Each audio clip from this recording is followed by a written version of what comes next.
E agora você vai acompanhar uma denúncia exclusiva do jornalismo da TV Vitória. Uma história com exploração de trabalho infantil, tráfico de drogas, trabalho escravo, sonegação fiscal e roubo de madeira. A lista de crimes é enorme, pelo que você pode ver, não é mesmo? É a máfia do carvão, que você vai desvendar a partir de agora, numa matéria exclusiva do repórter Alex Cavalcante e do cinegrafista Sidney Borges, o nosso talentinho. Vem comigo, Gugu. Vamos juntos para a tela do Balanço acompanhar essa reportagem, Guguzinho. Não tem, não? Então tá bom. Vamos acompanhar essa reportagem aqui comigo. Você acompanha essa reportagem exclusiva do nosso Balanço Geral. Balança.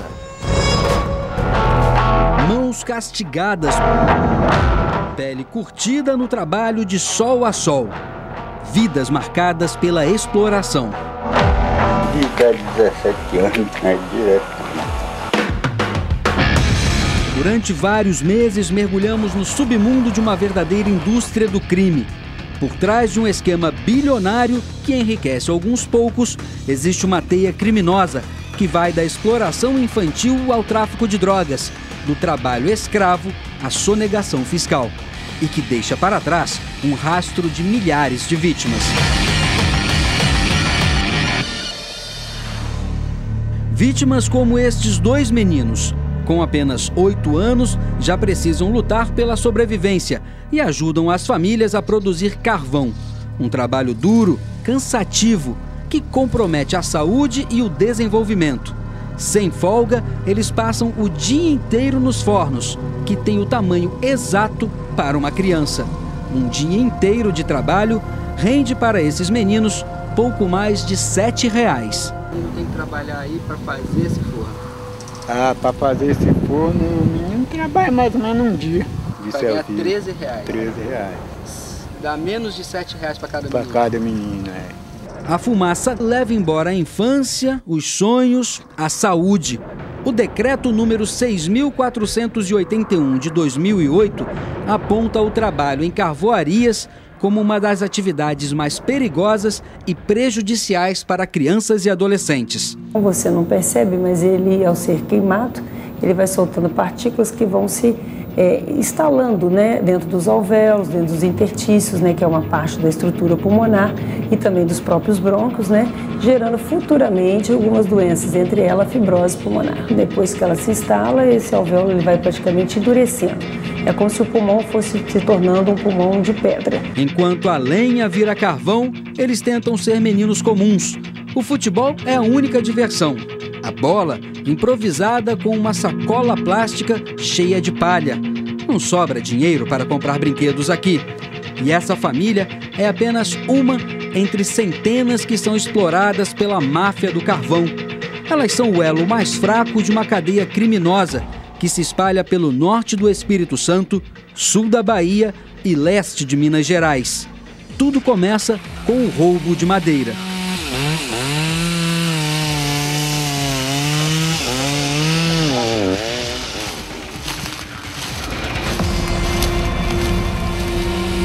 O ronco da motosserra quebra o silêncio. A Mata Atlântica já foi o alvo principal. Atualmente é nas plantações de eucalipto que os carvoeiros clandestinos buscam a matéria-prima. Eles invadem áreas de plantio como essa, destinadas à produção de celulose, e retiram toda a madeira que precisam. Um processo que não respeita nem a propriedade, nem o meio ambiente. Para facilitar o corte, os carvoeiros queimam a plantação. Esta é uma região onde se pode ter uma boa ideia de como agem os ladrões de madeira. Neste canto aqui, o eucalipto já maduro, pronto para ser utilizado na fabricação de celulose ou de qualquer outro produto. Como vocês podem perceber, a copa ainda está verde. Mas a poucos metros daqui, a menos de 10 metros, toda essa área de plantio está completamente seca. Os ladrões de eucalipto colocam fogo nas árvores para que elas percam as folhas e fiquem mais fáceis de cortar. Flagrar o corte de madeira é uma operação de risco. Durante nossa investigação, foi preciso manter distância. Os clandestinos não são tolerantes com quem tenta atrapalhar seu negócio. Esse segurança, que prefere não ser identificado, sabe bem disso. Há alguns meses, ele tentou impedir o corte ilegal, mas foi rendido pelos carvoeiros. Sai mais de 40 homens, entendeu? A nossa direção. Alguns com facão, outros com motosserra, entendeu? E começaram a fazer ameaças pra gente, né? E o mesmo que estava com a motosserra abriu o tanque da motosserra e jogou a gasolina sobre o carro, né? E riscando fogo e pegou fogo no carro todo. Este outro passou por situação ainda pior. Em fevereiro deste ano, um grupo de carvoeiros foi detido no momento em que invadia uma área particular. Em represália, o segurança foi sequestrado e levado para um cativeiro. Ameaçado, o homem, que tem 2 filhos, foi usado como moeda de troca pelos criminosos. Só foi libertado depois que a queixa foi retirada e os suspeitos liberados. Cercaram com 2 carros, me tiraram de dentro do carro, pediram para sair de dentro, desligar o carro e sair de dentro do carro e entrar dentro do carro deles. Entrei dentro do carro deles, me levaram até uma comunidade chamada Paraíso.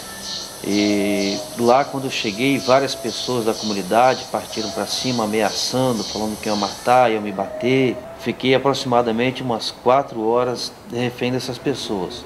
A madeira cortada é levada para carvoarias clandestinas, espalhadas pelo norte do Espírito Santo e sul da Bahia. Sem fiscalização, os caminhões circulam livremente, até por rodovias federais. São Mateus e Conceição da Barra, no Espírito Santo, e o sul da Bahia, até Teixeira de Freitas, concentram a maior parte das carvoarias. Em alguns casos, pequenos proprietários são constrangidos a ceder as terras para a instalação dos fornos e não podem sequer determinar o preço do produto. O preço é esse que dá, o preço é deles, medida é deles. Em outras, empresas de fachada adquirem ou alugam terras e instalam as carvoarias. Em comum, o uso de madeira roubada e a exploração de trabalhadores. Nesta área, que pertence a uma empresa que afirma trabalhar com resíduos florestais, encontramos milhares de toras de madeira escondidas atrás de uma pilha de gravetos. Uma estratégia para driblar a fiscalização. Algumas chegam a usar caminhões sem placas para transportar o material. E rodando um pouco, localizamos uma carvoaria em pleno funcionamento. Esta fica perto da BR-101, em Conceição da Barra. Tentamos nos aproximar. Não demora e a proprietária aparece gesticulando e nos mandando ir embora. Mas antes de sair, flagramos essa cena. Um caminhão que deveria servir ao DER descarrega barro no local. O material é usado na construção dos fornos. Repare também neste carro. É o mesmo veículo que segue a nossa equipe quando nos afastamos da propriedade.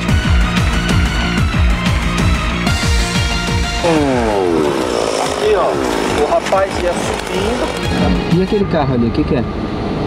É os caras que trazem de fora para aliciar. Impressionante o show de denúncias desta reportagem do Alex Cavalcante com o nosso talentinho, edição da nossa equipe com Marquinhos Marcola. Impressionante como você pôde ver o show de irregularidades. Ontem o Balanço Geral exibiu uma matéria exclusiva sobre a máfia do carvão. Vimos que os criminosos exploram o trabalho infantil, traficam drogas, roubam madeiras e são acusados até de assassinatos. Hoje vamos acompanhar mais detalhes da atuação desta verdadeira quadrilha e saber como a polícia está atuando nesta máfia aqui no nosso estado. Vem comigo, Bombadinho, vamos juntos para a tela do Balanço. Rebelde, não me deixe só, tá na agulha, enche a tela, balança.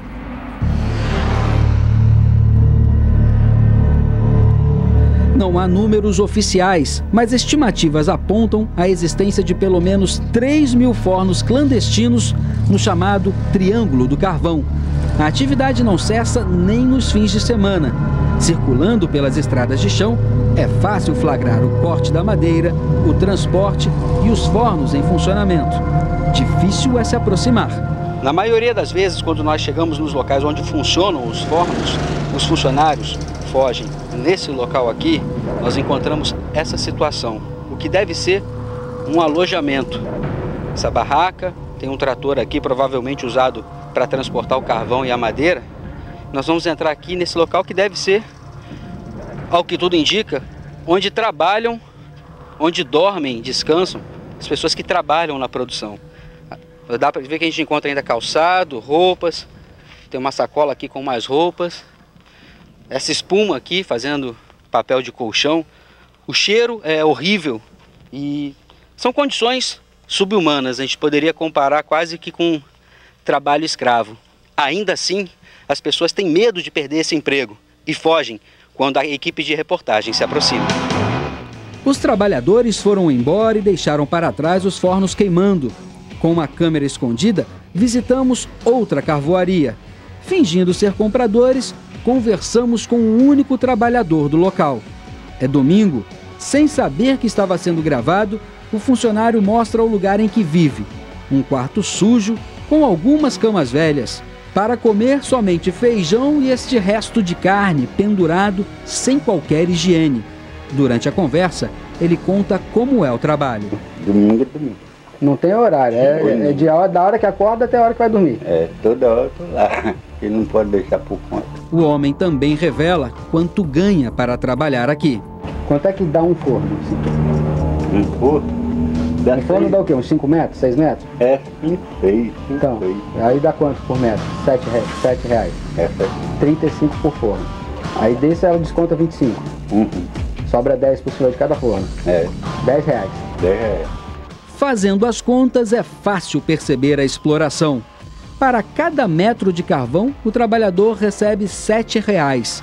Cada forno produz, em média, 5 metros cúbicos de carvão por semana.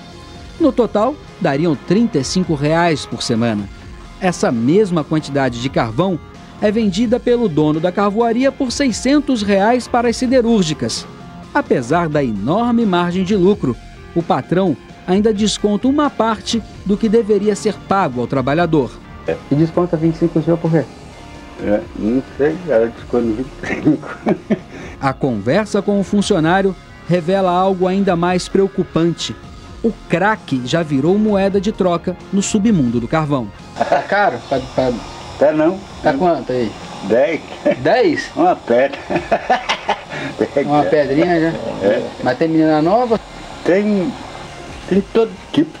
Mas não precisa ser só pedra, pode ser um din-din também, né? Pode, mas só pega mesmo para comprar pedra. Tudo para comprar pedra? A informação é confirmada pela polícia. O delegado Jordano Leite, do Núcleo de Repressão às Organizações Criminosas, o NUROC, explica que os caminhões que buscam o carvão costumam transportar drogas e armas. Nós também detectamos algumas situações que configuram tráfico de drogas, laranjas de empresas que recebem dinheiro de forma consciente por parte de quem paga, para poder estar utilizando crack. Este oficial da Polícia Militar da Bahia também já flagrou o tráfico de drogas em caminhões de carvão. Em contrapartida, na compra do carvão, né, pode ser que a droga esteja sendo utilizada, né, para o pagamento de parte do carvão levado. Inclusive, recentemente, em operação, há cerca de uma semana, nós fizemos a apreensão de uma grande parte aí de cocaína e maconha. Dentro de um caminhão? Dentro do caminhão. Isso era um caminhão de transporte de carvão? De transporte de carvão. Roubo de veículos e equipamentos também são constantes, assim como a exploração de trabalho infantil e o trabalho escravo. Nos deparamos por várias vezes exploração do trabalho infantil, crianças, pequenos jovens, trabalhando em carvoarias. Na esteira da máfia do carvão, os crimes se multiplicam. O esquema é comandado por empresários do Espírito Santo. Este carvoeiro, que atua em Teixeira de Freitas, no sul da Bahia, aceitou falar com nossa reportagem. Quem ganha dinheiro de verdade nessa história? Na verdade, é o atravessador, que a gente mal ganha para a gente sobreviver. E esse atravessador leva esse carvão para onde? Para Minas Gerais, para Espírito Santo. No começo de julho, 36 pessoas foram presas, mas a teia criminosa continua operando. Segundo a polícia, somente as siderúrgicas capixabas que participam do esquema consomem cerca de 40 mil metros cúbicos de carvão ilegal por mês. Para se ter uma ideia, isso equivale a mais de 200 mil toras de eucalipto. Em Minas Gerais, o consumo pode ser ainda maior. A madeira roubada no Espírito Santo e Bahia é transportada com notas fiscais frias, emitidas por empresas de fachada. também flagramos o transporte do carvão. Este caminhão sai do meio da plantação com uma carga absolutamente ilegal. Seguimos o veículo. Depois de horas rodando, o destino final, uma siderúrgica em Ibiraçu. Durante outra viagem, seguimos mais uma carga de carvão. Esta veio para uma siderúrgica em Minas Gerais. O detalhe é que não importa de onde venha o carvão, as notas fiscais são sempre emitidas por empresas da Bahia. A fraude gera créditos de ICMS para as siderúrgicas. Em 10 anos, o esquema já causou um rombo de R$1 bilhão aos cofres públicos. Mas os prejuízos vão muito além. Somente as indústrias de celulose perdem por ano cerca de R$50 milhões com o roubo de madeira. Todo esse valor sonegado, quando a gente afasta o sigilo bancário e o sigilo fiscal dessas laranjas, o crédito todinho sonegado entra nas siderúrgicas. Todo esse carvão produzido com madeira roubada, produzido através de exploração infantil, crimes ambientais, corrupção de funcionários públicos, tudo isso se destina a quem no final dessa cadeia? Às siderúrgicas. A máfia do carvão continua fazendo vítimas. O grupo também é suspeito de praticar assassinatos. Com um rol de crimes tão vasto, como é possível atuar há tanto tempo? No NUROC tramita um procedimento que trabalha exatamente a participação, a suposta participação de funcionários públicos responsáveis pela fiscalização dessas áreas.